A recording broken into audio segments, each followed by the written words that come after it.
আসসালামু আলাইকুম। আগামী 12ই ফেব্রুয়ারি যদি সত্যিই জাতীয় সংসদ নির্বাচন অনুষ্ঠিত হয়, তাহলে সেই নির্বাচন আসলে নিয়ন্ত্রণ করবে কারা বা কোন শক্তি? যেমন এর উত্তরে আমাদের সিনিয়র সাংবাদিক মাসুদ কামাল আমারই একটি পডকাস্টে তিনি মন্তব্য করেছেন, এই নির্বাচন আসলে নিয়ন্ত্রণ করবে আওয়ামী লীগ। কেমন? আওয়ামী লীগের ভোটাররা যদি ভোট দিতে যান, সেক্ষেত্রে দলীয় একটি নির্দেশনা থাকবে কোন দলকে ভোট দিতে হবে, বিএনপিকে নাকি জামায়াতকে। তো সেক্ষেত্রে ভোটের ফলাফলের ক্ষেত্রে একটি প্রভাব বিস্তার করবে আওয়ামী লীগের ভোটাররা।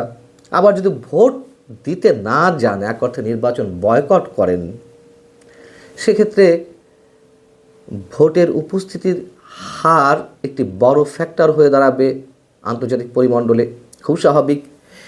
কিন্তু আমি এই বিষয়টিকে, সাংবাদিক মাসুদ কামালের এই মন্তব্যটিকে অনেকখানি সমর্থন করি, মোটামুটি একমত। তবে বরাবরই আমি যে কথাটি বলে আসছি তা হচ্ছে, অন্যান্য আর সব নির্বাচনের মতোই এবারের নির্বাচনও নিয়ন্ত্রণ করবে বিদেশি শক্তি। সেটি যুক্তরাষ্ট্র হোক, ভারত হোক, ইউরোপীয় ইউনিয়ন হোক বা জাতিসংঘেরও নানান ধরনের মন্তব্য হোক, যেভাবে হোক, এখনও আমাদের নির্বাচনগুলো, আমাদের ভাগ্য বিদেশি শক্তির উপরে নির্ভরশীল। আপনাদের একটি বিষয় মনে করিয়ে দিই, 2024-এর 7 জানুয়ারির যে তুমুল বিতর্কিত এবং ন্যাক্কারজনক নির্বাচনটি অনুষ্ঠিত হয়েছিল, তার 3 দিন পর 10 জানুয়ারি ইউরোপীয় ইউনিয়ন একটি বিবৃতি দিয়েছিল নির্বাচনকে মূল্যায়ন করতে গিয়ে। সেই বিবৃতিতে বড় সব রাজনৈতিক দল অংশ না নেওয়ায় নির্বাচনে দুঃখ প্রকাশ করা হয়েছিল এবং 7 জানুয়ারি নির্বাচনে হওয়া অনিয়মগুলোর পূর্ণাঙ্গ তদন্তের আহ্বানও তারা জানিয়েছিল। বিবৃতিতে কি বলা হয়েছিল, একেবারে কোট আনকোট, 7 জানুয়ারি ছিল রোববার, তাই সেখানে উল্লেখ ছিল যে গত রবিবার বাংলাদেশে যে সংসদীয় নির্বাচন হয়েছে, ইউরোপীয় ইউনিয়ন তা লক্ষ্য করেছে এবং গণতান্ত্রিক মূল্যবোধ, মানবাধিকার ও আইনের শাসনের ভিত্তিতে ইইউ ও বাংলাদেশের যে দীর্ঘমেয়াদী অংশীদারিত্ব তা পুনর্ব্যক্ত করছে। একই সঙ্গে ওই নির্বাচনে সব রাজনৈতিক দল অংশ না নেওয়ায় ইউরোপীয় ইউনিয়ন দুঃখ প্রকাশ করছে। ইউরোপীয় ইউনিয়ন এই বিবৃতি দেওয়ার আগে 7 জানুয়ারির পরপরই আলাদা আলাদা বিবৃতি দিয়েছিল যুক্তরাষ্ট্র এবং যুক্তরাজ্য। তারা কি বলেছিল? তারা বলছিল যে দ্বাদশ জাতীয় সংসদ নির্বাচন অবাধ ও সুষ্ঠু নির্বাচনের মানদণ্ড মেনে অনুষ্ঠিত হয়নি বলে তারা মনে করে। এবং এই যে মানদণ্ড বলতে আন্তর্জাতিক মানদণ্ড বোঝানো হয়েছে, সেই মানদণ্ডের অন্যতম পরিমাপক কী ছিল? তারা যেটি বরাবরই সবসময় বলে আসছিল, অংশগ্রহণমূলক নির্বাচন হতে হবে। অংশগ্রহণমূলক বলতে অন্তত বিশেষ বিশেষ বড় রাজনৈতিক দলগুলোর অংশগ্রহণ। তৎকালীন বাংলাদেশে তৎকালীন মার্কিন রাষ্ট্রদূত পিটার ডি হাসের যে দৌড়ঝাঁপ, বিভিন্ন রাজনৈতিক দলের সঙ্গে তার যে পরামর্শ বা বিভিন্ন ধরনের আলোচনা, সেখান থেকে দুটো বিষয় ছিল। একটা হচ্ছে ওই নির্বাচনে যেভাবে হোক বিএনপি সহ অন্যান্য সব রাজনৈতিক দলের অংশগ্রহণ নিশ্চিত করা, অথবা তা না করতে পারলে যাতে এ ধরনের নির্বাচন না হয়, সেটাই তো করা হয়েছিল।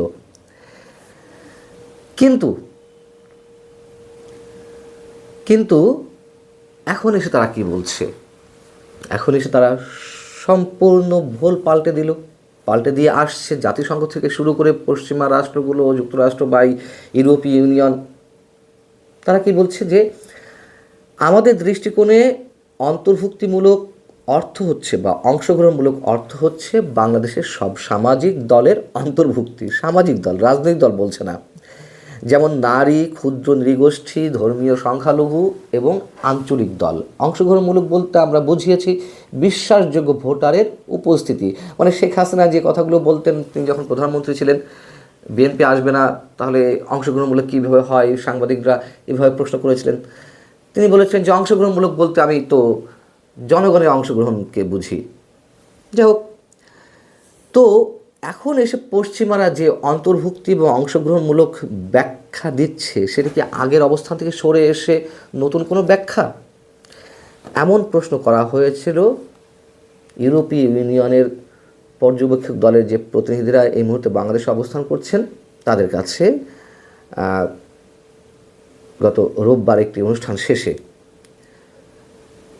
সেখানে প্রতিনিধি দলের যিনি নেতৃত্ব দিচ্ছেন ইয়াবস, তিনি বলছেন, অন্তর্ভুক্তিমূলক বলতে সব কিছু বুঝিয়েছি, নাগরিকদের ভোট দিতে পারা এবং গণনার স্বচ্ছতা। আর অংশগ্রহণমূলক হচ্ছে আমরা সবাই জানি দলের নিবন্ধন একটি বিষয়, মানে এখন বলছে দলের নিবন্ধনকৃত রাজনৈতিক দলগুলো একটি বিষয় নিয়ে বিনিয়ে বলছে। তবে তিনি বলছেন যে আমরা জানি বিষয়টি বাংলাদেশে ঐতিহাসিকভাবে একটি জটিল বিষয়, বিশেষ করে জাতীয় সমঝোতা ও বিচারের মতো বিষয়গুলো রয়েছে। আমরা এই বিষয়ে কোনো মন্তব্য করব না। নির্বাচনে ভোটার উপস্থিতি যদি এটি প্রভাব ফেলে তবে তা আমরা আমলে নেব।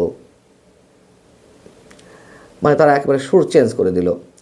এর আগে আপনাদের মনে আছে যে 2025 সেপ্টেম্বরের সম্ভবত 4 তারিখে জাতিসংঘের আবাসিক সমন্বয়কারী বাংলাদেশের গুইন লুইস, তিনি প্রধান উপদেষ্টার সঙ্গে সাক্ষাৎ শেষে সাংবাদিকদের কাছে অংশগ্রহণমূলক নির্বাচন প্রসঙ্গ এড়িয়ে এই নির্বাচন সম্পর্কে যে মন্তব্যটি করেছিলেন তা কেমন ছিল?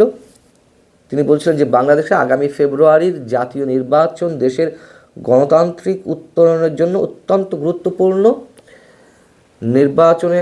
নির্বাচন কমিশনকে সহায়তা ও নির্বাচনকে অবাধ, সুষ্ঠু ও শান্তিপূর্ণ করতে জাতিসংঘের পূর্ণ সমর্থন রয়েছে।